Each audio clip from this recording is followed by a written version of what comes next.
Graf wirklich mein Vater ist, dann will ich wissen, was er für ein Mensch ist. Ja, und dann möchtest du nicht, dass wir alle mitsprechen, oder? Ich möchte einfach alleine entscheiden, ob und wann ich ihn kennenlerne. Sie wissen eins ganz genau. Die große Liebe haben auch Sie noch nicht gefunden.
Vielleicht sollten wir einfach noch mal einen zweiten Versuch starten. Das ist nicht nötig. Die Karten lügen nicht. Nimm das alles doch nicht so ernst. Darf ich mich jetzt entschuldigen? Meine Zeit ist begrenzt. Oh ja, natürlich, Madame Cobra. Und vielen Dank für Ihre Geduld. Keine Ursache. Auf Wiedersehen. Wiedersehen.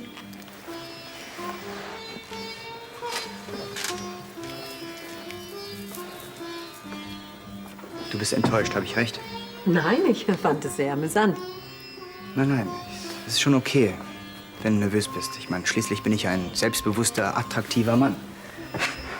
David, jetzt komm mal wieder runter. Wenn du mit Weissagungen nicht umgehen kannst, dann solltest du nicht fragen. Ich kann damit umgehen. Ich mache mir halt nur Sorgen um dich. Ja, dafür gibt es aber keinen Grund.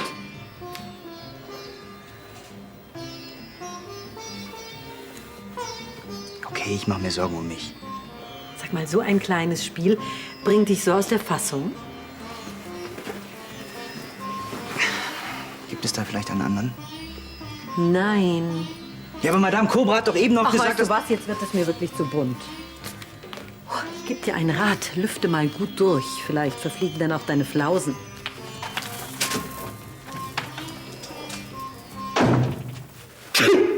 Von dem Geld kann ich noch nicht mal den halben Vaterschaftstest bezahlen. Ja, wenigstens kriegst du es gleich.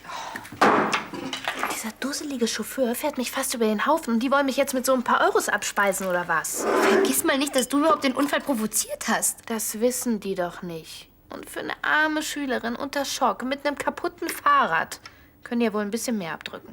Also Nico, du kannst dich echt nicht beschweren. Für das Geld, was du bekommen hast, kannst du dir ein neues Rad kaufen. Darum geht es aber nicht. Ich muss doch diesen Test bezahlen. Ja, aber das ist doch nicht dein Problem.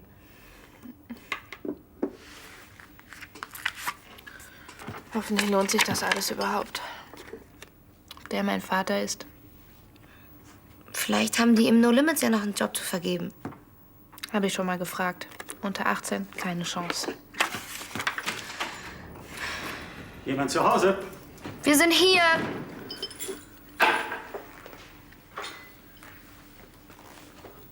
Er betrat die Küche und das Schweigen, das plötzlich einsetzte, kam ihm sehr verdächtig vor. Wir sind einfach nur ein bisschen groggy. Ja, ist ja auch schon spät. Ich empfehle mich. Schlaf schön. Ach, morgen Mittag bin ich zu Hause. Wenn ihr wollt, können wir zusammen essen. Ja, ich kann es kaum erwarten. Ja, ich freue mich auch. Gute Nacht. Sag mal, musste das jetzt sein? Wenn nur Arno weiterhin so anfeindest, dann wird er seine Kontrolle nie sausen lassen. Macht er auch so nicht.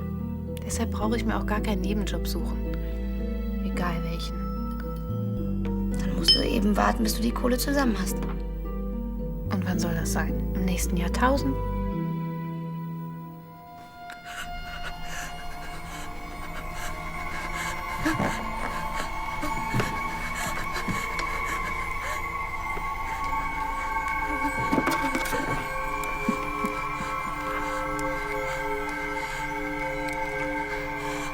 Polizeinotruf Weigert, was kann ich für Sie tun?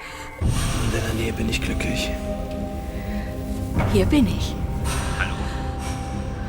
Hallo? Wirst du meine Frau werden? Hallo? Hallo? Wer ist denn da?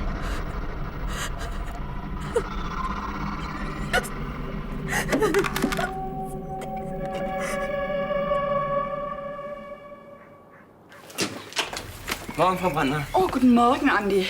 Ich glaube, Sie haben Pech. Anna schläft noch. Ich bin schon wach. Ja, ja, Sturm und Drang. Ja, Jana stürmt und ich dränge. Kommst du? Madame. Hat dich Elisabeth gefragt, weswegen du heute so früh hier bist? Hat sie nicht. Und selbst wenn, hätte ich nichts von Nikos Fahrrad erzählt. Gut. Hast du das Geld dabei? Ja, ja, so sind die Frauen. Wollen immer nur das eine von uns.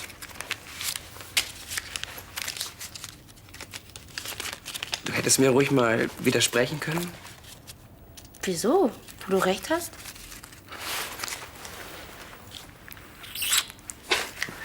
Und ich habe immer gedacht, ihr Frauen seid wenigstens als Babys anspruchslos. Was machst du denn schon hier? Dein Fahrrad zusammenflicken, falls du nichts dagegen hast. Bist jetzt unter die Wohltäter gegangen? Das ist echt zu schade, dass du es jetzt erst gerafft hast. Wo ist dein Rad? In der Garage, hinter Janas. Dann geht der Fachmann mal ans Werk. Kommst du gleich nach? Ja. Ich habe Andi gesagt, dass wir das Geld für Carolins Geschenk brauchen. Du hast Andi was vorgemacht, damit ich das Geld... Ja? Danke. Ich weiß überhaupt nicht, wie ich ihm das jemals zurückzahlen soll. Das schaffst du schon. Wo ist denn das Beweismaterial und die Unterlagen für den Vaterschaftstest? Das fülle ich schon alleine aus. Du gehst jetzt mal zu deinem Andi und sagst ihm vielen Dank für die Reparatur. Mach ich. Und falls du Hilfe brauchst, dann Ruf ich dich.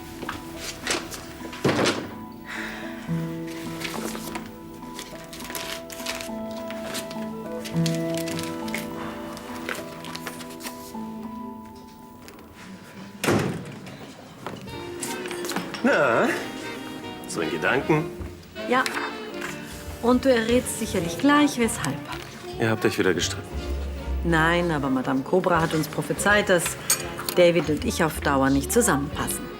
Und du glaubst diesen Unsinn auch noch. Ich habe gedacht, diese Phase hättest du hinter dir. Ich bin nicht das Problem. David kommt damit nicht klar. Wieso? Hat sie ihm nichts Nettes gesagt? Mehr als genug. Nur mir eben auch. Gianni, ich gebe ja solche vertraulichen Informationen ungern weiter. Aber das männliche Ego ist empfindsam wie ein rohes Ei. Ich sag es dir nur ungern, Bruderherz, aber das ist nicht neu. So. Oh, das sieht ja köstlich aus. Ja, bei so vielen Vitaminen, da prophezei ich Ihnen eine gute Gesundheit. Zumindest die sollte man nicht allein dem Schicksal überlassen. Hallo. Hallo, guten Morgen. Machst du mir einen doppelten Espresso, bitte? Oh, ist dir die Tarot-Sitzung gestern nicht bekommen?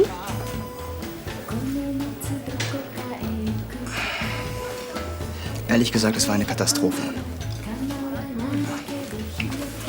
Einen guten Appetit wünsche ich. Danke, den habe ich. Tja, das mit dem Schicksal ist wohl so eine Sache, was? Also hätte ich geahnt, was Sie mir prophezeien Viele würden. Menschen sehen der Wahrheit nicht gerne ins Gesicht. Obwohl sie sich beide doch nicht beklagen können. Ansichtssache. So, wo soll ich den hinstellen? Darf ich mich einen Augenblick zu Ihnen setzen? Solange Sie akzeptieren, dass ich nicht beruflich hier bin, bitte. Danke sehr. Danke. Und diese René Clauden sind einfach köstlich. Sie sollten sie probieren. Ja, Madame Cobra, ich will Ihnen wirklich nicht auf die Nerven fallen, aber Charlie, Sie wissen schon, Frau Schneider, sie scheint seit der Sitzung gestern an meinen Gefühlen zu zweifeln. In der Liebe gibt es keine Garantie. Ja, ich weiß, nur könnten Sie Ihre Weissagung nicht ein wenig, sagen wir mal, korrigieren? Also nicht, dass Sie lügen sollen oder sowas, die Unwahrheit sagen, sondern einfach nur ein paar Teile weglassen. Das, was Sie über mich zum Beispiel gesagt haben, sensibel, kreativ und intelligent, das war ja großartig. Wofür halten Sie mich? Ich halte Sie für eine kluge Frau, die ganz genau weiß, was ihre Prophezeiungen wert sind. Ich sagte Ihnen bereits, die Karten lügen nicht und ich werde es auch nicht tun. Madame Cobra, davon redet doch auch niemand. Sie sollen nur ein wenig die Wahrheit... Naja, Da sind Sie bei mir an der falschen Adresse.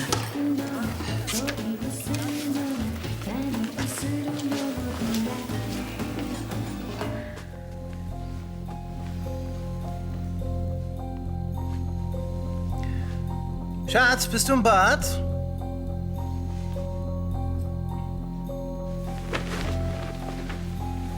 Beatrice?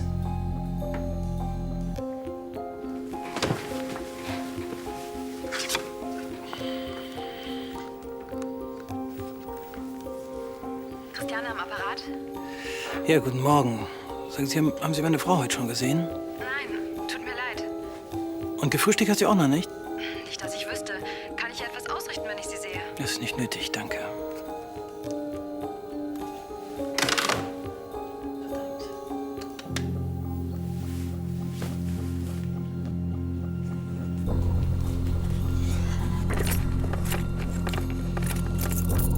Also da ist sie noch.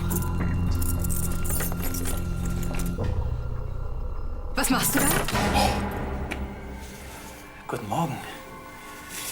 Ich habe mir Sorgen gemacht. Ich habe gedacht, vielleicht finde ich einen Hinweis, wo du so früh stecken könntest. Hast du was? Nein, Du siehst so durcheinander aus. es ist alles in Ordnung. Wirklich.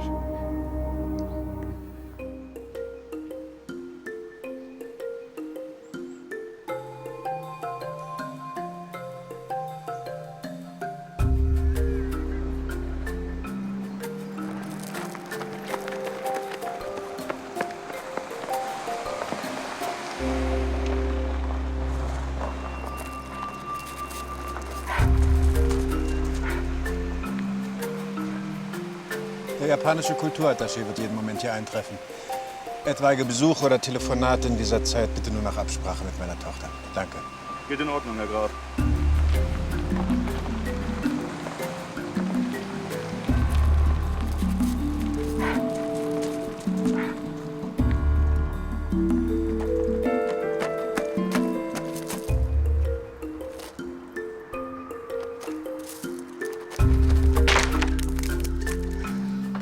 In diese Welt werde ich niemals passen.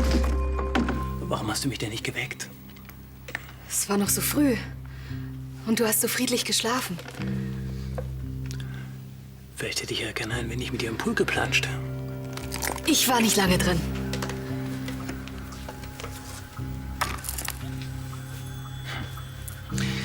Erinnerst du dich noch? Du hast so wunderschön damit ausgesehen. Jetzt ist mir nach einem kräftigen Frühstück. Wie wär's mit einer kleinen Vorspeise? Im Bett. Du kannst wohl nie genug kriegen. Nicht von dir. Lass uns unten frühstücken. Christiane hat schon gedeckt. Dann stellt sie eben alles auf ein Tablett. Und bringt es uns hoch. Man soll sein Personal auch nicht überstrapazieren. So viel Rücksicht? Ich hätte gedacht, nach dieser wundervollen Nacht wäre auch die nach einem Frühstück im Bett.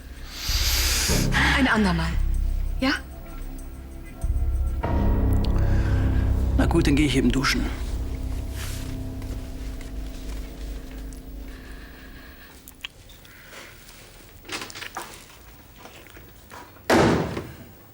Schon mal was von Anklopfen gehört? Ich wohne hier zufällig. Machst du schon mal Kaffee? Ich komme gleich nach, okay? Hab schon verstanden. Übrigens, dein Fahrrad ist wieder neu. Super, danke. Und? Hast du den Test schon abgeschickt? Ja, klar. Wie lange dauert denn das, bis die das Ergebnis da haben? Keine Ahnung, so 1, 2 Wochen vielleicht. Jetzt mach dir mal keine Sorgen wegen Andys Geld. Der braucht's nicht so schnell zurück. Das Wichtigste ist doch, dass du so schnell wie möglich rausfindest, ob dieser Graf von Lahnstein dein richtiger Vater ist. Ja, das finde ich auch. Hey, was denn los? Nichts? Wolltest du nicht mit Andi frühstücken? Ja, schon.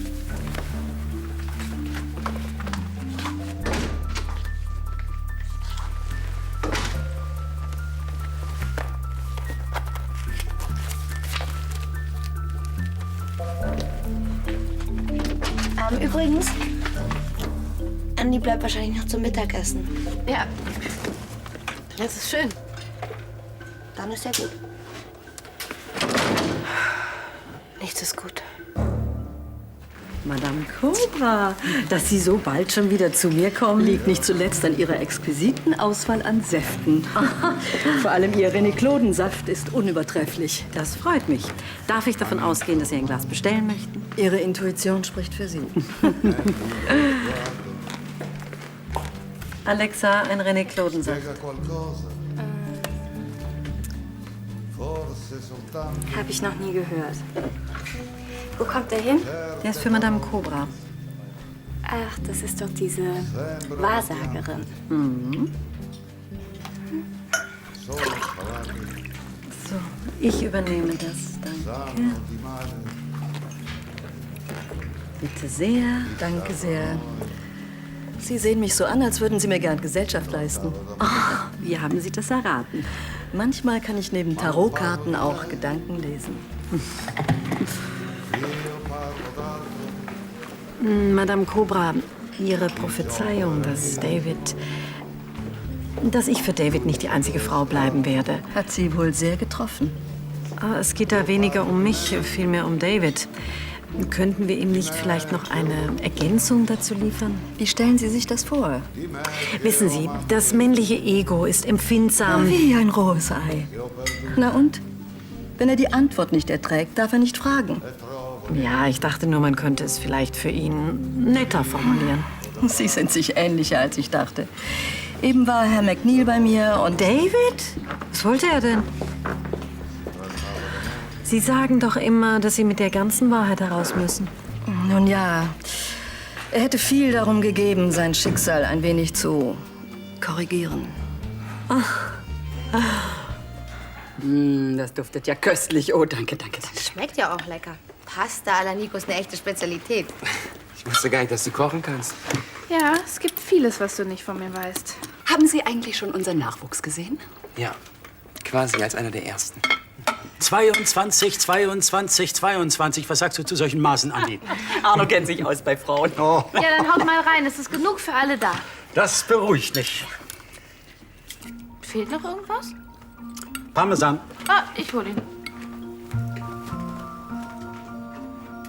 Ach, übrigens, ich würde gerne mal wieder eine Skulptur schweißen. Wäre es für dich okay, wenn ich mit auf die Baustelle komme? Ja, aber nur, wenn du uns dann dieses Kunstwerk auch vermachst. Wenn du es nicht an den Meistbietenden verkaufst? Oh, damit warten wir einfach noch ein paar Jahre. Haben wir noch Mineralwasser da? Och, das habe ich vergessen. Ich gehe in den Keller und hol welches. Bevor ihr fragt, Nico nimmt garantiert keine Drogen. Wer oder was hat aus ihr diesen Sonnenschein gemacht? Sie fühlt sich wohl. Sie ist hier zu Hause. Was sonst? Guten Appetit. Ja, guten Appetit.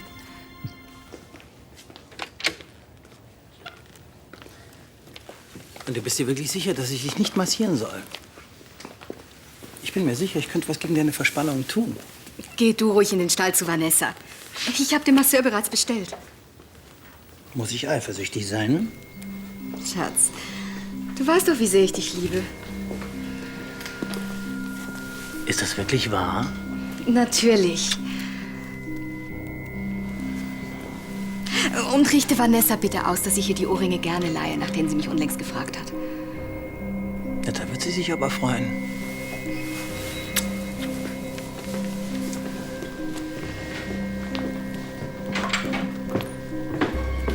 Guten Morgen. Einen wunderschönen. Sie können wirklich stolz darauf sein, dass Sie Martin gefeuert haben.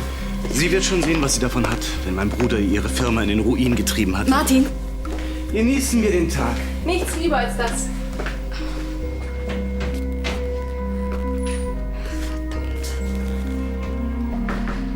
Warum habe ich nicht auf Martin gehört?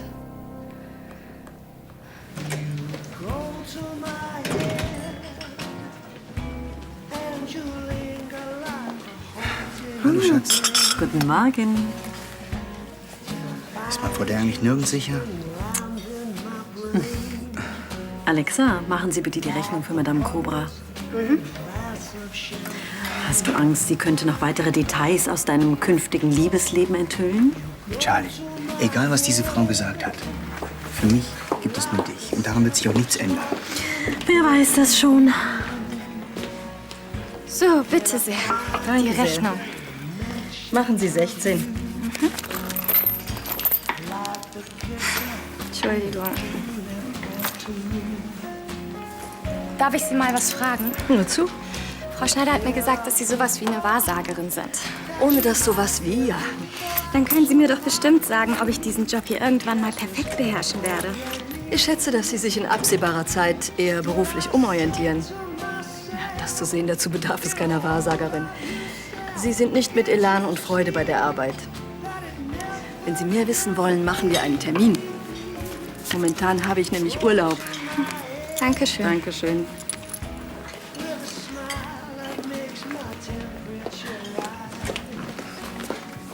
Denk nicht mehr an Sie. Wir haben uns und das ist doch die Hauptsache, oder? Ja, toll. Und in der Zukunft? In der Zukunft geben wir unser Geld lieber für einen schönen Wochenendtrip aus, statt für suspekte esoterische Sitzungen, ne? Du bist ein Schatz. Nico? Was ist? Kann ich mir eins von deinen T-Shirts leihen? Ich habe gerade nichts Passendes. Moment, ich komm hoch.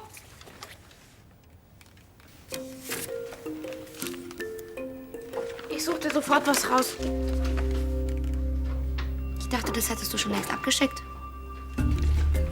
Falsch gedacht. Und außerdem sind das meine Klamotten. Frag mich gefälligst, bevor du da rangehst. Ich hab's einfach noch nicht geschafft, okay? Und wieso hast du dann gesagt, dass es dir so wichtig ist? Ich glaube, du hast tierische Angst vor dem Ergebnis. Ja, soll ich denn zulassen, dass das arme Tier vor Kummer eingeht? Du kaufst vielleicht einen neuen Sattel? Konnte ich dir denn schon jemals was ausschlagen? Engel. Mörder. Du bist doch alles, was ich habe. Ich habe zufällig einen Katalog im Salon liegen. Da sind wunderschöne Sätze drin. So. Zufällig. Ja, dann lass mal sehen. Du wirst für alles büßen. Ich bring dich um. Und so geht's weiter.